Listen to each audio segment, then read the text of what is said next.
Assalamualaikum warahmatullahi wabarakatuh. Apa kabar sobat inspirasi? Semoga kalian sehat selalu dan selalu semangat dalam meraih cita-cita. Oke sobat inspirasi, bergabung lagi di kelas inspirasi dengan saya Pak Rian Aryan untuk mengikuti materi pelajaran yang menarik. Pada kali ini kita akan membahas mata pelajaran ilmu pengetahuan alam KD 3.8, yaitu pergerakan bumi. Oke anak-anak, sebelum dimulai seperti biasa Bapak minta bantuan kalian untuk subscribe, like, komentar yang positif, dan share video ini jika bermanfaat. Oke anak-anak, kita mulai saja dengan baca basmalah. Bismillahirrahmanirrahim. Pergerakan bumi. Indikatornya menjelaskan akibat pergerakan matahari, bulan, dan bumi, mendeskripsikan peristiwa rotasi bumi dan revolusi bumi, membuat model gerhana bulan dan gerhana matahari. A. Matahari, bumi, dan bulan. Benda langit yang paling berpengaruh terhadap kehidupan di bumi adalah matahari dan bulan. Matahari akan selalu terbit di pagi hari dari sebelah timur dan terbenam pada sore hari di sebelah barat. Bulan akan terlihat pada malam hari. Bulan adalah benda langit yang letaknya paling dekat dengan bumi. Bumi bersama bulan bergerak mengelilingi matahari. Peredaran bumi mengelilingi matahari dinamakan revolusi bumi. Perputaran bumi pada porosnya dinamakan rotasi bumi. Oke anak-anak, kita lanjut. Pergerakan matahari, bumi, dan bulan mengakibatkan berbagai kejadian-kejadian, antara lain yaitu 1. Kenampakan bulan dari bumi, 2. Gerhana, 3. Pasang surut air laut, dan 4. Sistem penanggalan. Ya, kita lanjut. 1. Kenampakan bulan dari bumi. Bulan merupakan satelit alami bumi. Bulan tidak dapat memancarkan cahaya sendiri. Bulan tampak bersinar terang karena memantulkan cahaya dari matahari. Jadi anak-anak, sinar bulan itu adalah sinar matahari yang dipantulkan oleh bulan. Sama seperti bumi, bulan juga melakukan gerakan.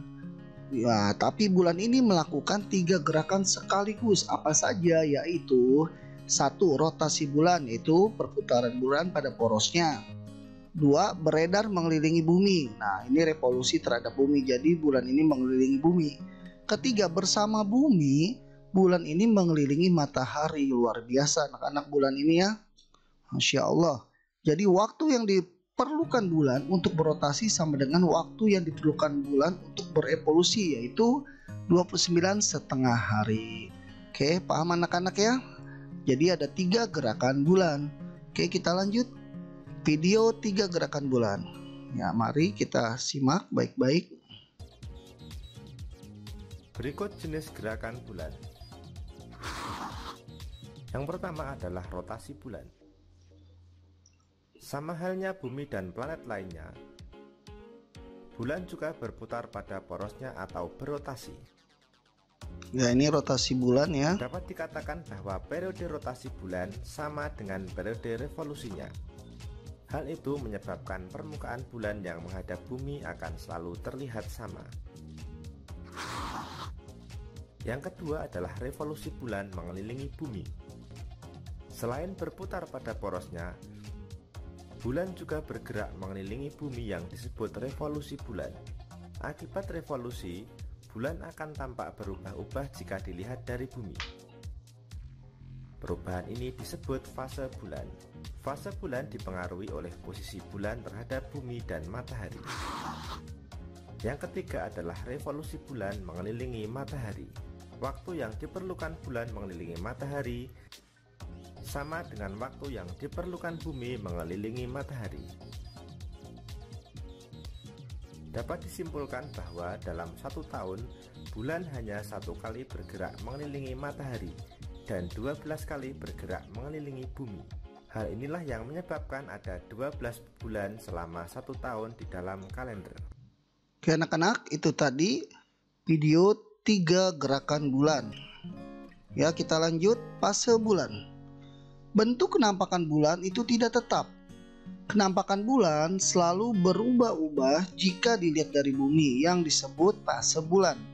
Mengapa bentuk bulan bisa tampak berbeda-beda dari bumi?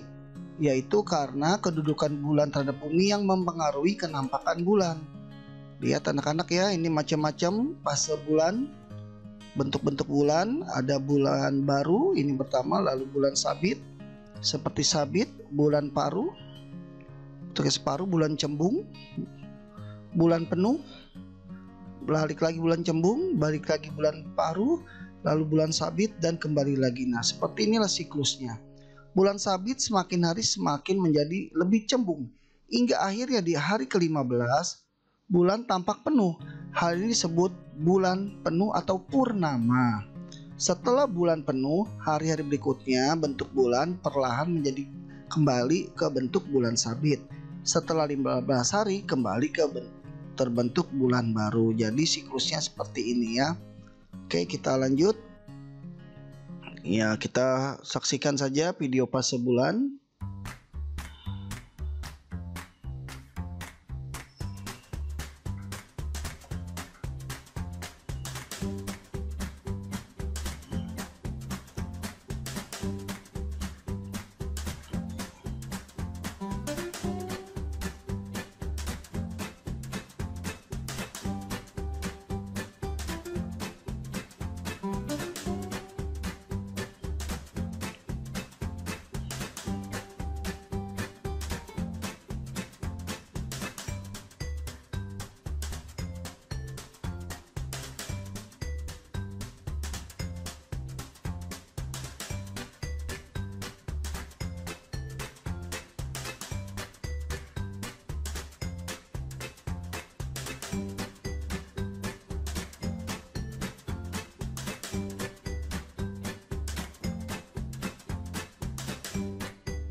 Ya, demikianlah anak-anak, itu tadi video fase bulan. Yang kedua adalah gerhana. Pada saat bulan purnama, bagian bulan tampak tidak utuh, ada bagian yang gelap. Kejadian tersebut dinamakan gerhana bulan. Sementara itu, ada pula kejadian di mana matahari pada siang hari tampak tidak utuh. Fenomena alam tersebut dinamakan gerhana matahari. Oke, jadi gerhana itu ada dua, ada gerhana matahari seperti ini, bumi, bulan, dan matahari berbentuk garis lurus. Lalu gerhana bulan, ada bulan, bumi, dan matahari. Perhatikan skemanya ya anak-anak.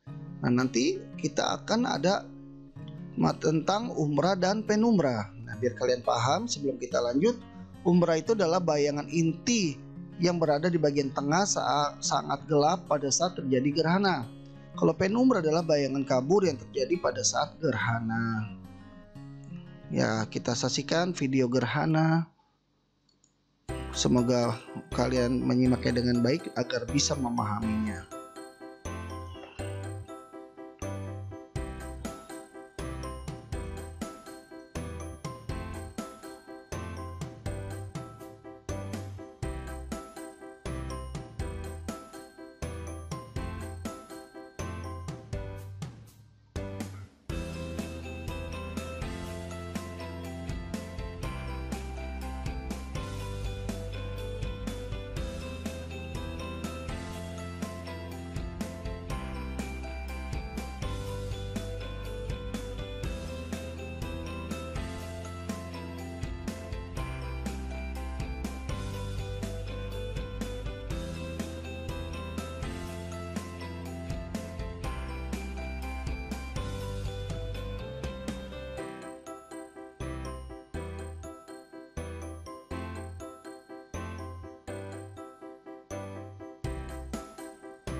Oke, itulah tadi video tentang gerhana. Kita lanjut ya anak-anak.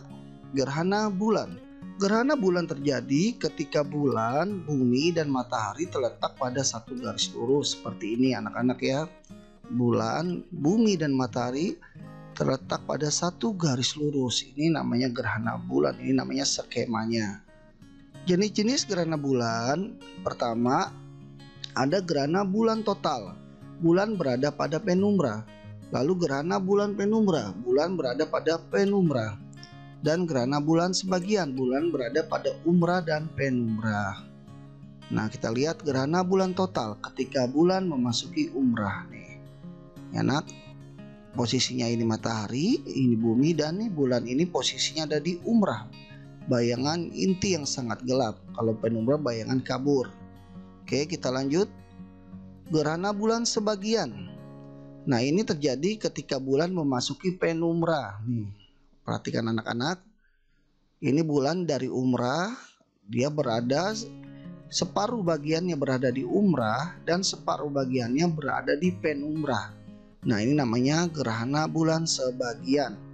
Lalu yang ketiga, gerhana bulan penumbra. Bagaimana skemanya? Yaitu apabila seluruh bagian bulan masuk dalam bayangan penumbra. Ini umrah, ini penumbra, ini penumbra. Jadi tadi kan kalau sebagian, separuh ada di umrah, separuh ada di penumbra. Nah, kalau gerhana bulan penumbra, itu bulan letaknya sepenuhnya ada di penumbra. Nah, oke. Kita lanjut, gerhana matahari. Gerhana matahari terjadi ketika bumi, bulan, dan matahari terletak pada satu garis lurus seperti ini. Bumi, bulan, dan matahari. Oke, kita lanjut. Jenis gerhana matahari total, yaitu gerhana matahari total terjadi pada daerah umrah. Gerhana matahari cincin terjadi pada daerah penumbra. Posisi bulan berada pada titik terjauh dari matahari. Gerhana matahari sebagian, yaitu gerhana matahari sebagian terjadi pada daerah penumbra. Nah, ini bentuknya ya. Ini total seperti ini cincin, seperti cincin. Nah, ini sebagian. Lalu kita lihat skemanya bagaimana, yaitu gerhana matahari total. Yang tadi dijelaskan terjadi pada daerah umrah. Gerhana matahari total selalu diawali dan diakhiri oleh gerhana matahari sebagian. Nih di sini ya anak-anak ya. Terjadi pada daerah umrah. Nah, di sini ketika kita berada di bumi ini terjadi gerhana matahari total ada di umrah. Oke, kita lanjut. Gerhana matahari cincin terjadi pada daerah penumbra. Posisi bulan berada pada titik terjauh dari matahari. Nah, ini posisi bulan ini berada sangat jauh dari matahari. Nah, ini umrah, nih penumbra, nih antumbra. Di sinilah gerhana matahari cincin terjadi. Lalu contoh ketiga, gerhana matahari sebagian terjadi pada saat bumi berada pada bayangan kabur atau penumbra bulan. Gerhana matahari sebagian berlangsung lebih lama daripada gerhana matahari total. Ini posisinya, ini matahari, ini bulan. Nah, bumi ini berada pada bayangan penumbra bulan. Ini namanya gerhana matahari sebagian. Ya, semoga kalian mengerti ya. Kita lanjut saja. Lihat video gerhana matahari total. Kita saksikan videonya.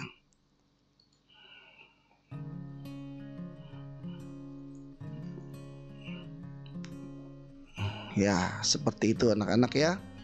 Agar lebih jelas saja, kita lanjut. Pasang surut air laut. Pasang surut merupakan pergerakan air laut yang dipengaruhi oleh gaya gravitasi matahari dan bulan. Berikut videonya, perhatikan. Ini tadinya airnya ini surut, lalu lama-lama akan pasang. Dataran ini akan terisi oleh air.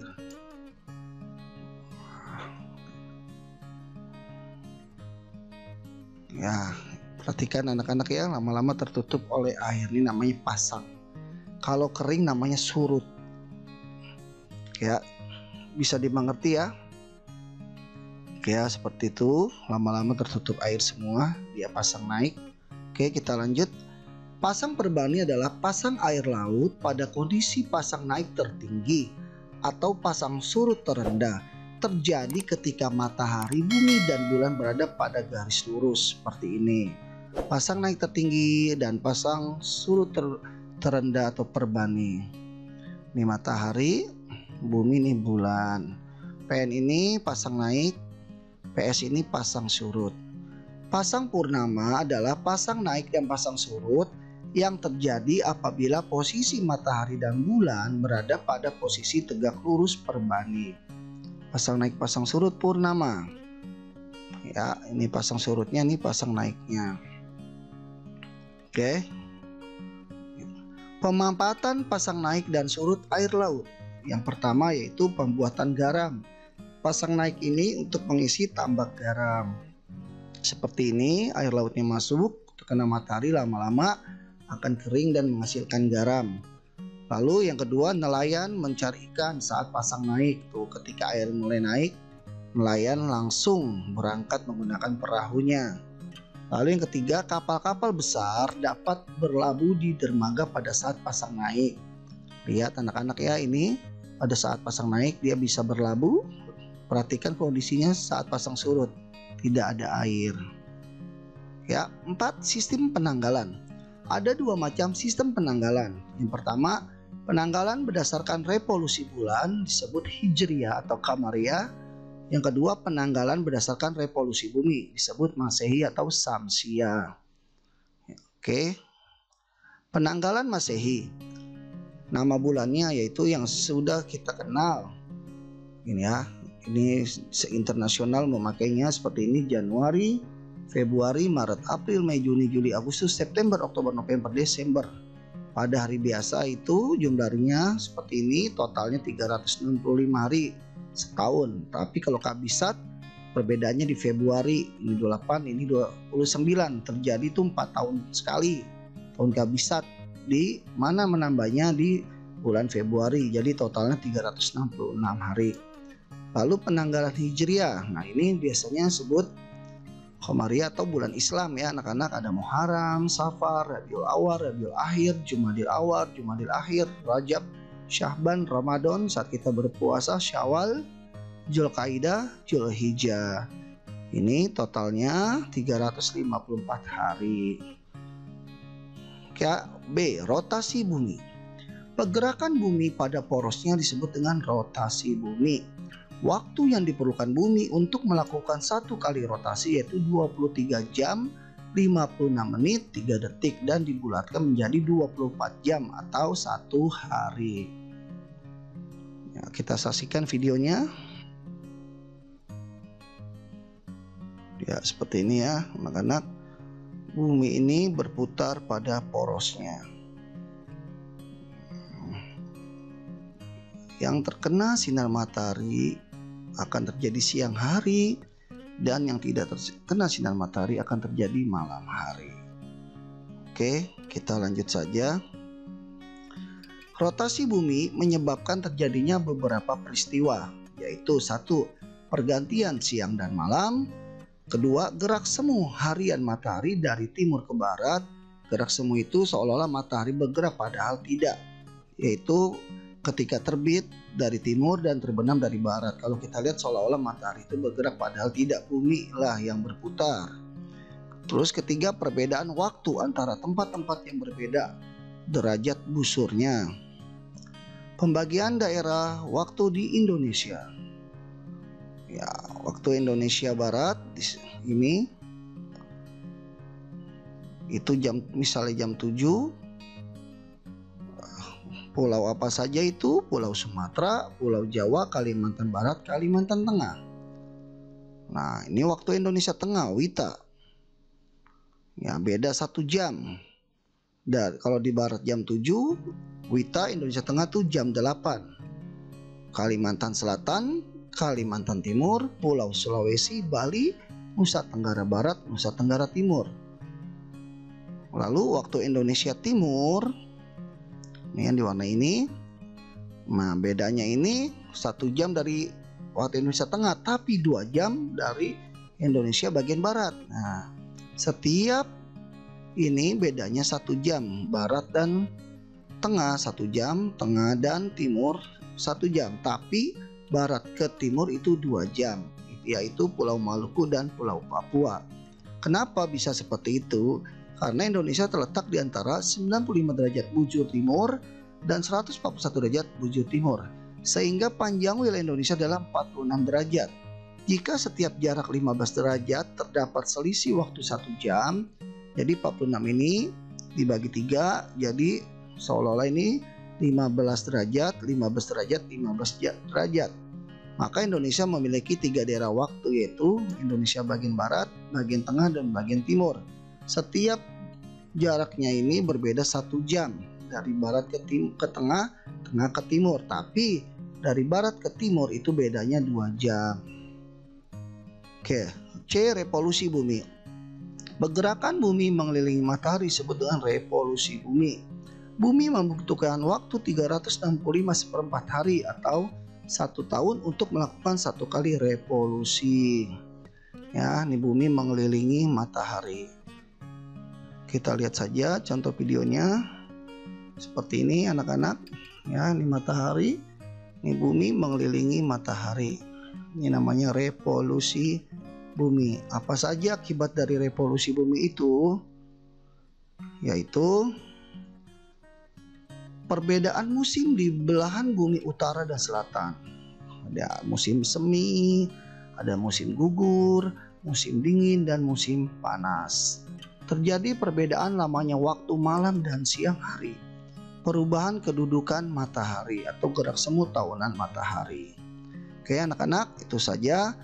Semoga bermanfaat. Mohon maaf jika ada kekurangan. Jangan lupa bantu Bapak subscribe, like, komentar yang positif, dan share video ini jika bermanfaat. Sekali lagi, mohon maaf jika ada kekurangan. Sekian, wassalamualaikum warahmatullahi wabarakatuh.